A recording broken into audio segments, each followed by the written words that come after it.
انطلاق مهرجان الطبول الدولي للتراث الشعبي. أكثر من 30 دولة بتشارك في المهرجان اليوم بحضور جماهيري كبير جدا.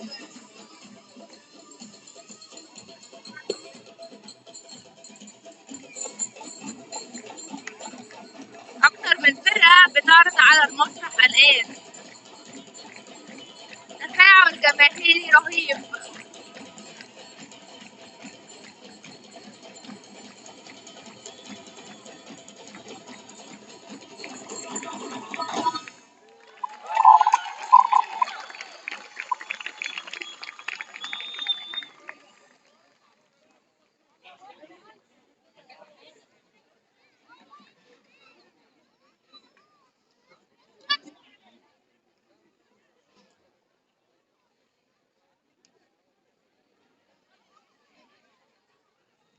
مهرجان الطبول من أجل استلام رسالة الشعوب للأرض وأصحاب الأديان السماوية من قلب القاهرة في دورته ال11.